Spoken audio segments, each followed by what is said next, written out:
When I pushed the bedroom door open, I was grinning without thinking, like a man about to reveal a gift he'd been hiding from his wife for months. But that grin froze the moment my eyes landed on her. Her party dress was hiked up around her waist, and he was on top of her. Her so-called best friend from college, the one she'd always sworn was like a brother. They didn't see me at first. When they finally did, the look on her face wasn't guilt, it was annoyance. Like I'd walked in and ruined something trivial. I didn't shout. I didn't slam the door.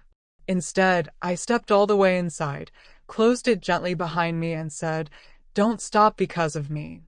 We had been married 8 years. 8 years of plans, private jokes, and nights where I thought I was the luckiest man alive. I'd trusted her with everything. My heart, my company, my secrets. I'd even welcomed him into our home. Birthdays, barbecues, late-night poker. I shook his hand while he was betraying me. Looking back, the signs were there. The wine-soaked catch-ups that lasted past midnight. The way she rushed to his defense whenever I suggested boundaries. Her phone flipped face down while she texted. I told myself I was overthinking. That trust meant turning off suspicion. Trust. Dangerous in the wrong hands. 3 months before our anniversary, she came home with the faint scent of a cologne I'd never worn. She claimed she was helping him through a crisis. Her eyes flickered, just once, and I knew. I didn't confront her.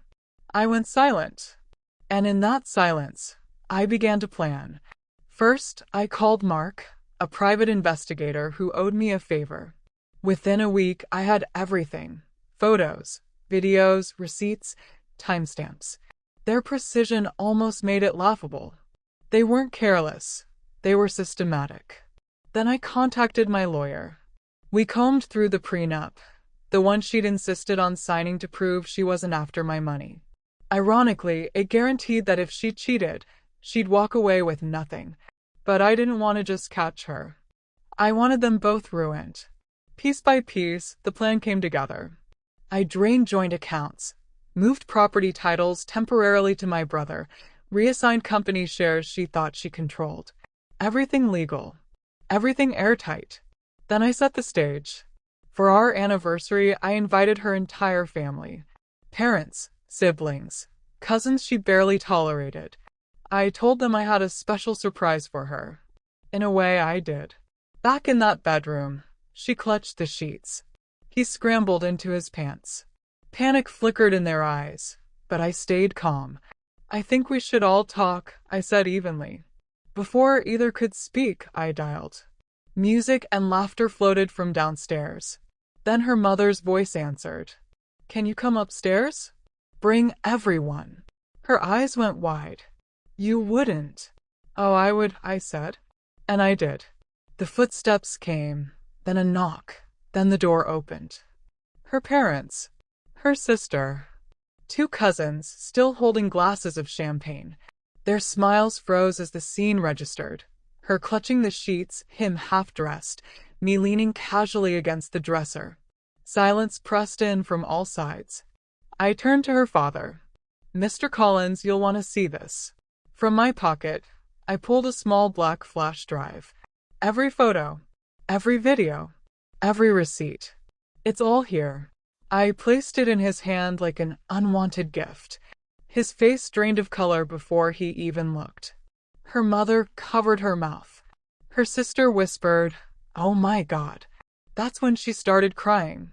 Not for me, but for herself. I wasn't finished. From the dresser, I pulled an envelope. "This is the revised divorce settlement," I said. "Effective immediately." Her fingers shook as she flipped through it. The words "forfeit of all assets" under the infidelity clause must have hit like a hammer. Her best friend opened his mouth to speak. I cut him off. "I've also sent the evidence to your wife." His face went ghost white. The only sound in the room was her soft sobbing. I looked at her parents, good people who believed their daughter had married a man who'd protect her forever. "I wanted you all to see this tonight," I told them, "because after tonight, I won't be the one covering her rent or her mistakes." Her father looked at her like she was a stranger. Her mother shook her head, eyes wet. Her sister muttered, "Karma." Then came the final strike. I've resigned from the Collins Foundation board as of today. And I've told the donors why. Every dollar tied to my name will now go to a different charity. One that doesn't hire liars. The reality hit them like a wrecking ball. The power, the influence, the prestige they'd worn like armor. I watched their bodies slump under the weight of it. Her father's shoulders collapsed. Her mother sank onto the bed, unable to look at anyone. I didn't shout. I didn't gloat. I simply walked to the door. At the threshold, I turned back. You'll hear from my lawyer tomorrow. Until then, enjoy the party. I walked downstairs, past the guests still laughing with champagne in hand, past the string lights I'd hung for an anniversary that would never come. I got into my car and drove off without a single glance behind me.